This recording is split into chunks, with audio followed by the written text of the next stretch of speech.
7 summits के बीच। दुनिया की सबसे ऊंची चोटी मौजूद है उस एक्सट्रीम एल्टीट्यूड पर जिसे ह्यूमन बॉडी लंबे वक्त तक नहीं झेल सकती। उसे कहते हैं डेथ जोन। 1922 से 300 से ज्यादा क्लाइंबर्स अपनी जानें गंवा चुके हैं माउंट एवरेस्ट पर, और ज्यादातर की मौत हुई है डेथ जोन में। ओके, मुझे रुकना है। 8000 मीटर से ऊपर डेथ जोन में हाई कैंप्स तक क्लाइंबर्स को तिब्बत के नॉर्थ कोल रूट से या नेपाल के साउथ कोल रूट से पहुंचना होता है। दोनों रास्ते चुनौती भरे हैं। यहां जोखिम भरे ग्लेशियर्स, छुपी दरारों, खड़ी चढ़ाइयों और संकरे गलियारों से गुजरना पड़ता है। 10 मई 1996 को अलग अलग 4 एक्सपीडिशन के कुल 23 क्लाइंबर्स रवाना हुए साउथ और नॉर्थ कोल में अपने हाई कैंप्स से माउंट एवरेस्ट को फतेह करने की कोशिश के लिए।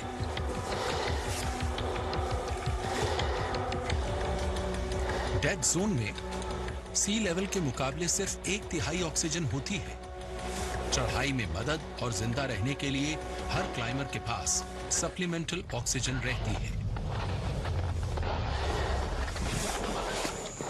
मकसद था समिट पर पहुंचना और वापसी का वक्त 2 बजे का सेट करके उतर आना, इससे पहले कि अंधेरे में अटक जाएं या फिर ऑक्सीजन खत्म हो जाए। लेकिन उस दिन कई क्लाइंबर्स उस रूल की अनदेखी करने वाले थे। आखिरी क्लाइंबर के समिट तक पहुंचने तक दोपहर के 3 बज चुके थे और ये भूल जानलेवा साबित होने वाली थी। क्लाइंबर्स उतरने लगे तो न जाने कहां से तूफान आ गया। हवाएं तेज हो गईं और बर्फ गिरने लगी। क्लाइंबर्स डेथ जोन में ही फंस गए। घबराहट और बेचैनी बढ़ने लगी। कमजोरी और थकान थी। कुछ क्लाइंबर्स अभी समिट के पास ही थे, जबकि दूसरे यहां वहां भटकते हुए संभलने की कोशिश कर रहे थे। साउथ रूट पर कई क्लाइंबर्स ने जैसे तैसे अपना हाई कैंप ढूंढ लिया। 12 मई को अलग अलग एक्सपीडिशंस के सेहतमंद क्लाइंबर्स की मदद से थके मांदे जिंदा लोगों को वहां से निकाल लिया गया। 14 मई तक वो आखिरकार बेस कैंप में लौटे, लेकिन 5 अब भी लापता थे, जिन्हें मरा हुआ मान लिया गया। उधर माउंट एवरेस्ट की नॉर्थ साइड पर दूसरे 3 क्लाइंबर्स नहीं लौटे थे। मौत का आंकड़ा दर्दनाक था। 8 लोगों की जान चली गई थी। उनमें से 6 ठंड से मरे थे, जबकि बाकी 2 शायद समिट के पास माउंटेन से गिर गए थे। डेथ जोन के बेरहम तूफान में फंसने के बाद उनके भी जिंदा बचने की उम्मीद कम ही थी। 1996 माउंट एवरेस्ट डिजास्टर के बाद से हालात में कोई सुधार नहीं हुआ है। जोखिम के बावजूद करीब 800 लोग अब भी हर साल चढ़ाई की कोशिश करते हैं और कमर्शियलाइजेशन भी बढ़ गया है।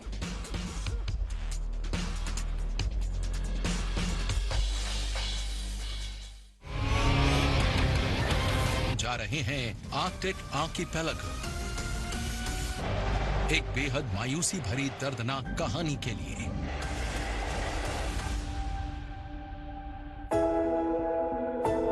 यूरोपियन एक्सप्लोरर्स सदियों तक नॉर्थ वेस्ट पैसेज की खोज करते रहे, जो करीब 14,050 किलोमीटर का सी रूट है और अटलांटिक और पैसिफिक ओशंस को जोड़ता है।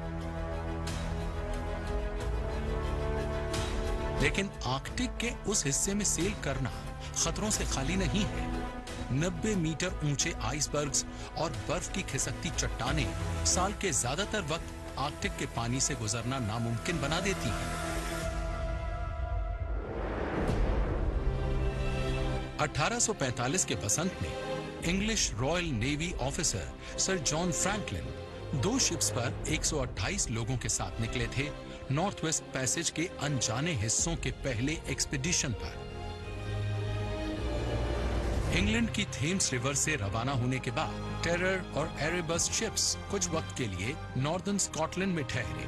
वहां से वो ग्रीनलैंड के लिए निकले। जुलाई 1845 के अंत में यूरोपियंस ने उन्हें बैफिन बे में देखा। वो आखिरी बार था जब क्रू को देखा गया था जिंदा। उसके बाद जो हुआ उसके टुकड़ों को जोड़ा गया अगले 150 सालों में दूसरे एक्सपीडिशंस, साइंटिस्ट्स और इनुइट लोगों से पूछताछ के बाद। खौफ की ये दर्दनाक कहानी सोच के भी परे है। 1846 के सितंबर में टेरर और एरेबस शिप्स उस किंग विलियम आइलैंड के पास बर्फ में फंस गए थे जो आज कैनेडियन टेरिटरी में नूनावट के नाम से मशहूर है।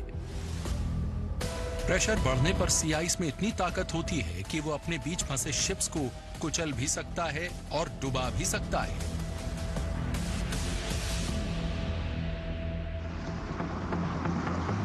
किस्मत से टेरर और एरेबस शिप्स आइस को काटकर गुजरने के लिहाज से स्टील से मजबूत बनाई गई बोझ से लैस थी। उन्हें बस वसंत की गर्माहट का इंतजार करना था।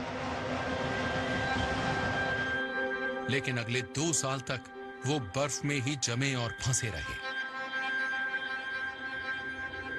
अप्रैल 1848 तक अपने कैप्टन सर जॉन फ्रैंकलिन और करीब 2 दर्जन लोगों को बर्फ में गंवाने के बाद बचे हुए कमजोर और बीमार सेलर्स शिप्स को छोड़कर मदद की तलाश में कैनेडियन मेनलैंड की तरफ बढ़े, लाइफ बोट्स को स्लेजेस पर घसीटते हुए।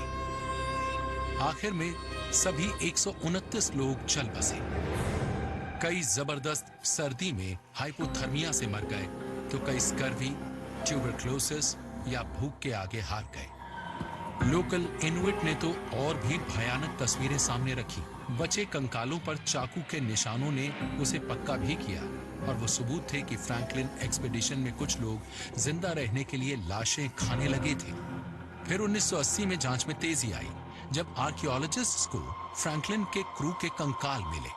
हाल में बर्फ के नीचे दबी जॉन हार्टनेल और बदकिस्मत हाइड्रोग्राफिक एक्सपीडिशन के दूसरे मेंबर की एकदम सही सलामत लाशें मिली। उन्हें जल्दबाजी में दफनाया गया था और उनकी याद में एक मामूली सा हेडस्टोन खड़ा कर दिया गया था। लाशों की जांच ने लेड पॉइजनिंग के सुराग दिखाए।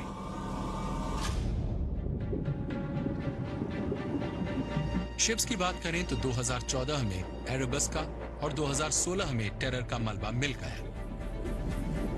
जहां वो बर्फ में फंसे थे वहां से 100 किलोमीटर आगे साउथ में। ये निशानियां सदा रहने वाले सबूत हैं उसके, जिसे माना जाता है पोलर एक्सप्लोरेशन के इतिहास में सबसे दर्दनाक एक्सपीडिशन डिजास्टर।